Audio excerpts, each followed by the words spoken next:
Bonjour à tous, ici Gromy pour l'IM Daily numéro 44. Alors aujourd'hui, comme tous les jeudis, on va faire une critique d'une image du forum.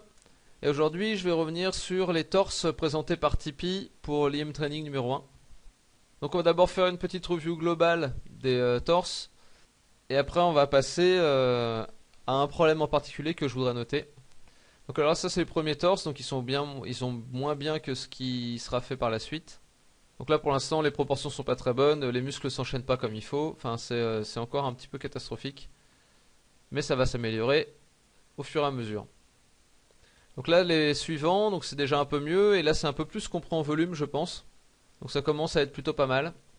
Là je pense que là c'est un petit peu long et les jambes sont un peu grosses. Et surtout le bassin est pas bien placé, je pense qu'il devrait être plus haut que ça. Donc là ça c'est les torses où il y a le problème qui se pose en fait.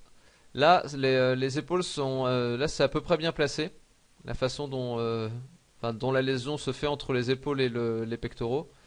Mais ici, là, ça devient n'importe quoi. Et en fait, il y a deux gros problèmes sur cette image-là, et qui est repris après sur celle-ci. Il y a les pectoraux qui viennent passer par-dessus l'épaule, là. Et il y a ce gros pli, là. Enfin, je sais pas d'où ça vient non plus.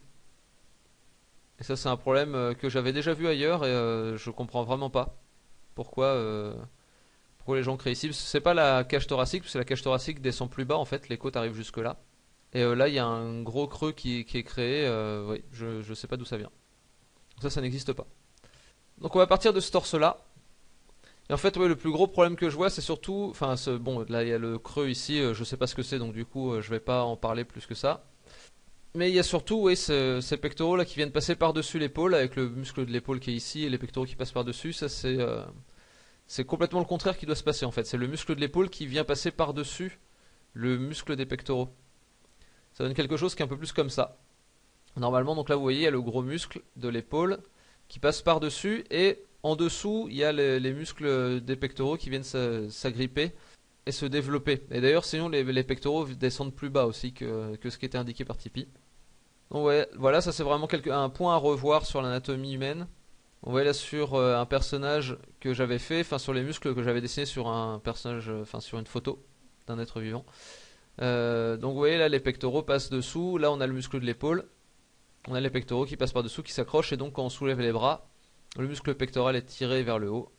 Un autre exemple, vous voyez là les muscles pectoraux sont bien en dessous du muscle de l'épaule et sinon ils s'enchaînent. Mais s'ils s'enchaînent, jamais le muscle pectoral ne va passer par dessus.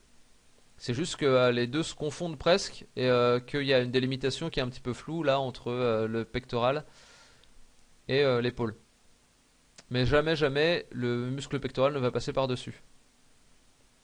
Vous voyez là de profil, on voit vraiment bien la différence entre le muscle pectoral qui va passer par-dessous et là s'il passait par-dessus ça ferait vraiment une forme bizarre.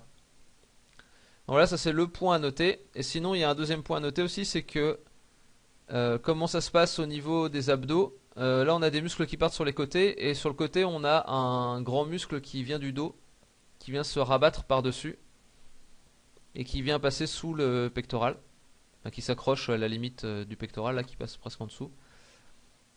Et donc le creux qui a été noté par Tipeee, ça doit être la jonction qui part là du sommet des abdos, qui fait ici et qui va ici, mais c'est pas quelque chose à noter de façon très franche. Là c'est vraiment des petits muscles qu'il y a sur le côté qui descendent même bien plus bas en fait. Ça descend jusqu'au petit bourrelet là qui est à la limite de la hanche. Donc la hanche elle arrive ici et ici c'est un muscle qui permet au torse d'aller se pencher vers la droite, de se pencher vers la gauche. Donc voilà, ça c'est les petits défauts que je voyais dans ce dessin. Donc c'est quelque chose à revoir dans l'anatomie humaine pour Tipeee. En tout cas, ouais, je voulais vraiment préciser que ce qu'a fait Tipeee, effectivement, il y a quelques erreurs. Mais en tout cas, c'est beaucoup mieux que ce qu'elle avait commencé à faire au début. Et on sent qu'elle a vraiment appris des choses sur l'anatomie. Donc je l'encourage vraiment à continuer à avancer dans ce sens-là. Elle est vraiment sur la voie du progrès en dessin et ça c'est plutôt positif. Donc voilà, j'espère ne pas trop la décourager avec des remarques qui peuvent être un petit peu sèches. Et j'encourage tout le monde à suivre son exemple et à étudier sérieusement l'anatomie, parce que c'est ce qui rendra vos personnages plus forts. Donc j'espère que cette vidéo vous aura appris des choses, ou qu'en tout cas ça aura fait une bonne révision. J'espère que ça aura appris des choses à Tipeee. Donc je vais vous dire à demain, passez une bonne journée et dessinez bien. Allez, salut!